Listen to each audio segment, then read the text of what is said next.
In this time, you don't breathe. You stop your breathing. The way I teach singing, you don't breathe, you just readjust your posture. You don't take in air, you don't inhale. That happens naturally, but that's not the purpose you do it with and for. You adjust your posture and then you sit on your posture. You fall asleep on your posture. Then you start speaking in your sleep. This is the time to set the automatism in the vocalese and to take all the possible time to set the automatism. You need to train in the vocalese to prepare the sound, because that's when you have time to do it purposely, and then you have to automatize it for when you will not have time to do it on purpose, and you will have to do it really briefly when catching a breath in the midst of a coloratura. So really, when I give you the chord, you already have it figured out. You're reading the vowel and you are already counterweight, preparing, opening your mechanism, and then you take a couple of seconds at least. So the whole process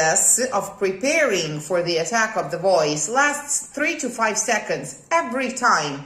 If you really want to formalize, crystallize, make sink in your brain the process of attacking the sound correctly. So every time, 1, talk.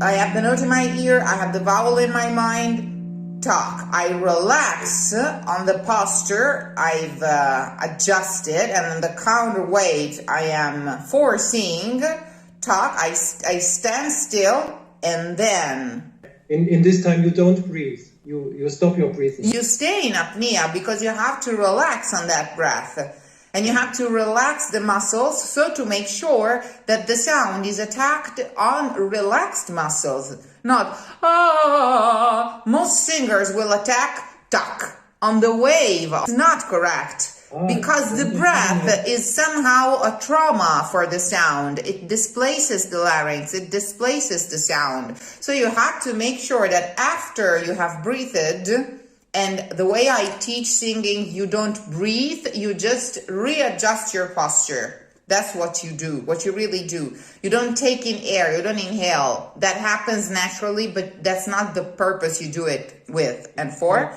Okay, so you adjust your posture and then you sit on your posture. You fall asleep on your posture. And then you start speaking in your sleep on that relaxed position. But it's really a sleep talk somehow. Okay, it's never talk. Most of them, I'll give them the chord, they'll wait till the last minute, and then when they have to attack the sound, they'll go, no. You prepare, you envision, you sit on it, you fall asleep on it, and then you manifest the sound, and then you attack the sound. When you're positively sure that all of the tensions have been set aside, have been relaxed. Because when you are envisioning, when you are preparing, you'll go, wow, I have to do this, I have to do that, da, da, da, da. So I give you in the vocalese, you have all the time to figure everything out. Heck, this is all I have to do, this is a vowel, this is a note, this is how much counterweight I need and for how long. Okay, I've got this. Then silence, still, relax.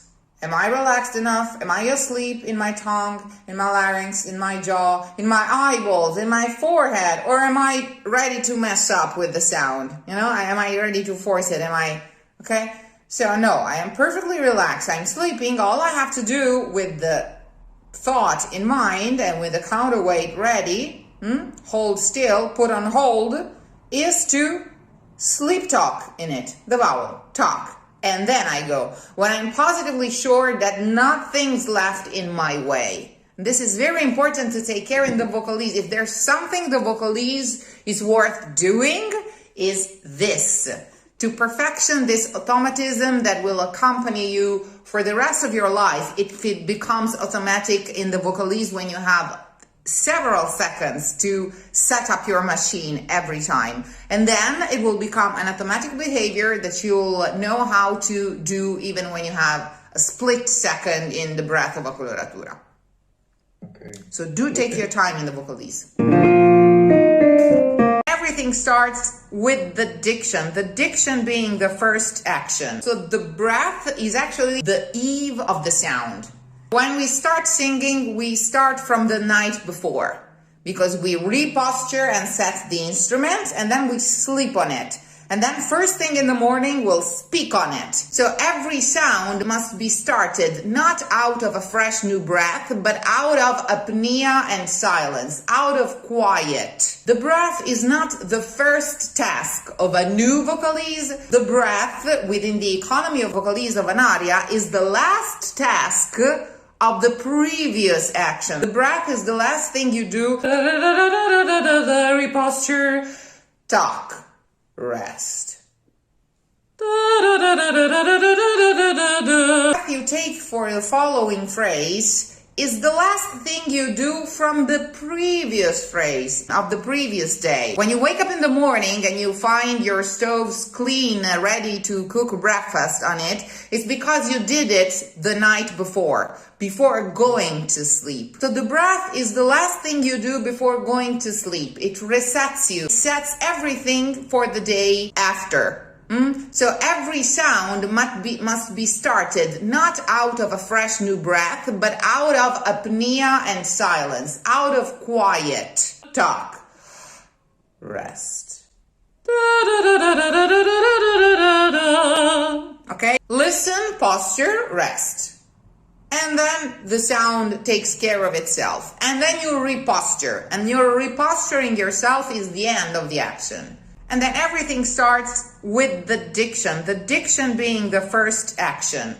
But the whole action has begun on the eve, on the night before. So the breath is actually the eve of the sound. The breath, the reposturing has to be considered the eve of the sound. And every celebration starts on the eve of the sound, on the eve of the day. New Year's Eve and Christmas Eve and so on. So the breath is the eve. Is not the thing itself, is the eve. But many eves are even more important than the things themselves, are more magic somehow. So in the preparation, there's everything you envision for the next day. And it has to be your most thoughtful time somehow. Okay? So the breath is the eve. It's like New Year's Eve, Christmas Eve, is everything you're envisioning for the next day, for the next year.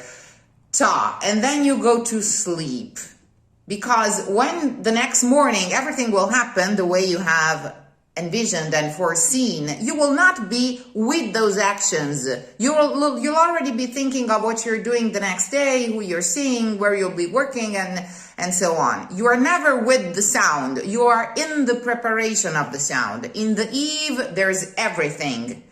And you do everything on the eve of the sound, on the eve of the next day. And that's the day, and it's done, and you do not accompany it. And then you take care of what's next.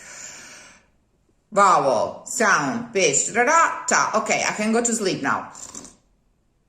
But that takes care of itself. You do not accompany the gesture, because once it's coming out, you can't help it anymore.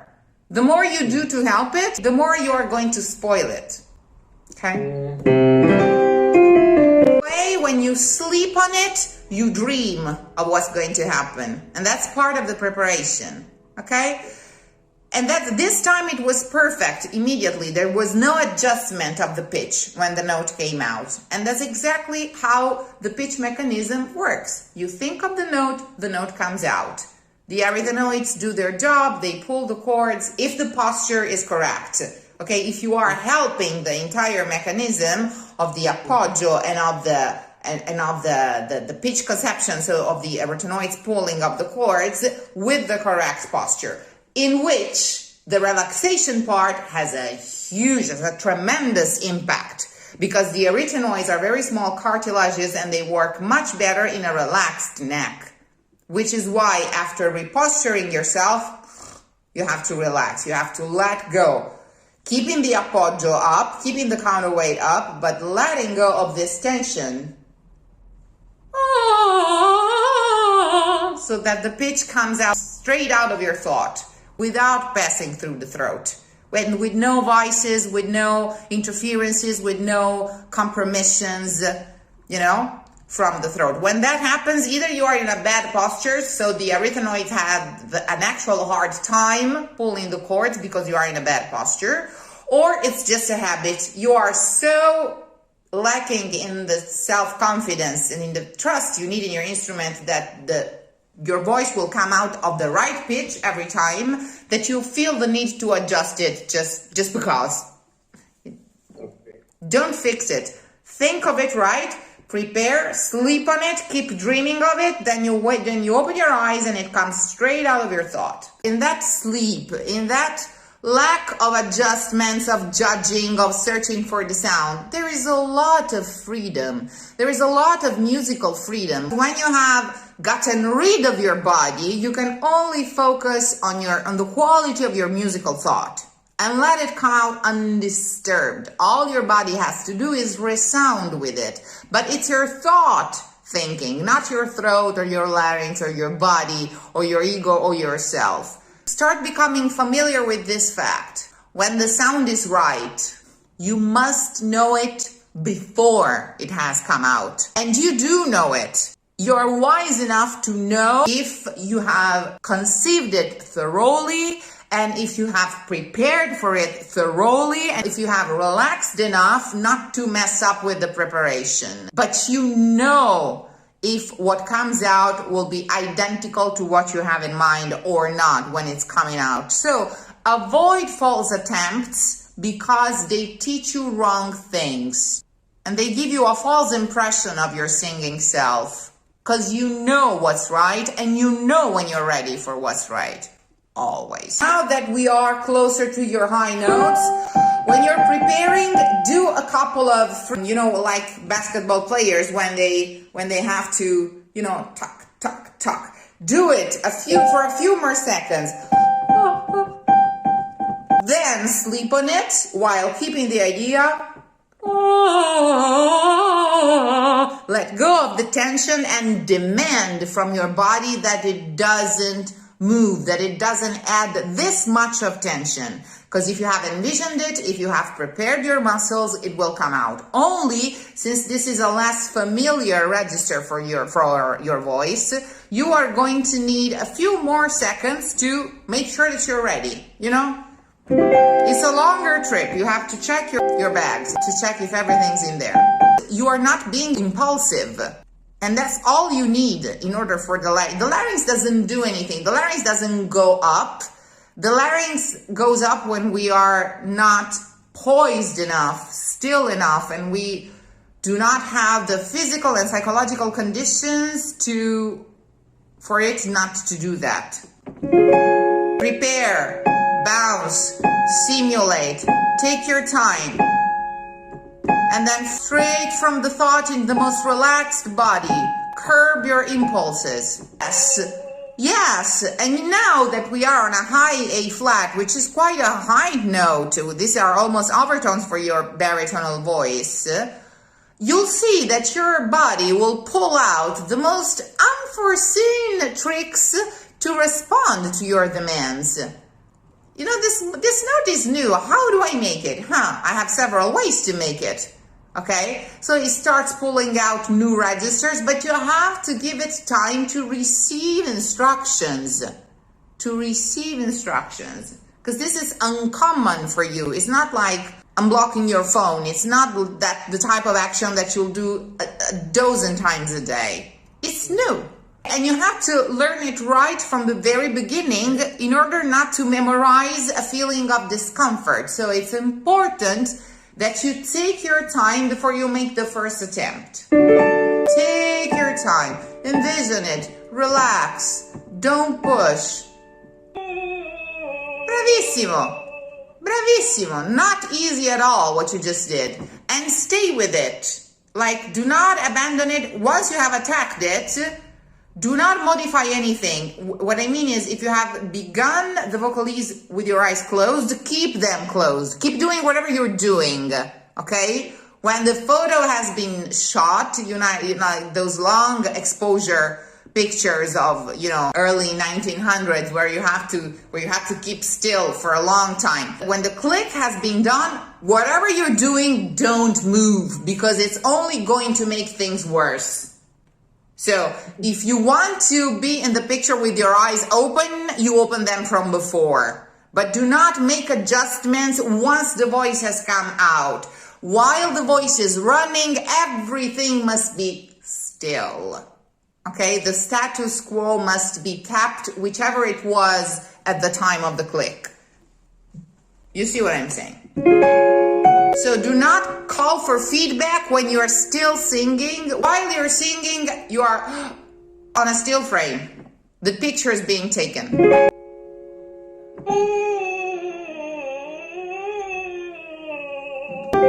Avoid blinking as much as you can.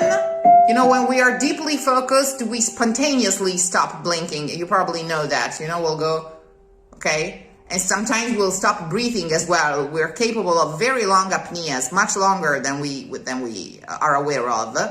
So avoid blinking, avoid moving your eyebrows. Set the room the way you want to find it the next day. And then go to sleep and don't change anything.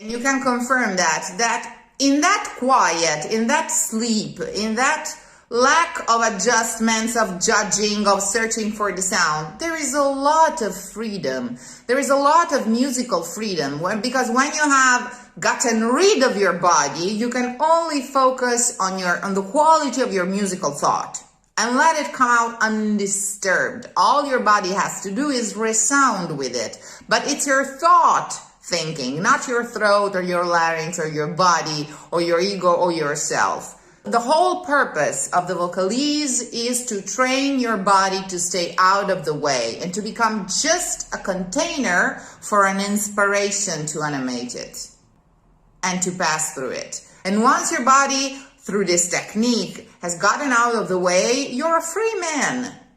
You're a free musical thought expressing itself. Whenever a voice teacher is having their students vocalize, it's not different than when a conductor is conducting an orchestra. There is a lot of, I want to say, telepathic movements. You even give me time with my energy when you are waiting, when you are listening, and when you keep that quiet before the sound for as long as possible. And when you grow into feeling at ease with that silence and with that quiet, I want to say, without feeling the urge of pushing out whatever. Yeah. You also give me access to your voice and to instill in your voice the right type of energy, which incredibly works even long distance. We kind of tune in the same frequency and the same approach. So that quiet time, the best spent time, is the time of learning, is the time of instructions. The difficulty in long coloraturas, which the long vocalese simulate, is that the longer the coloratura, for longer you have to stop time.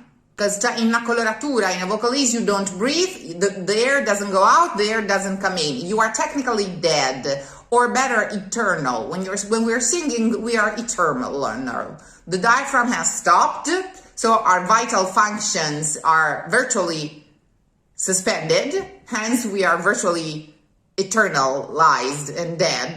Okay, so the art of the virtuoso is to be able to be familiar with that sort of suspension, with that sort of death, without becoming anxious, scared, for as long as possible. And that's the difficulty in the longer vocalese and in the longer coloraturas, that time stops for longer. It's like a submarine, that has to know that he has to be underwater for that much time. So that's the difficulty, but we are free in that suspension of time. Singing gives a lot of subliminal anxiety for the simple fact that in artistic singing, we are forced not to breathe for a given amount of time.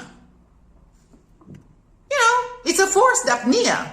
It's a forced apnea, and that gives anxiety. But with that type of anxiety, we need to be able to become familiar and at ease with. Okay.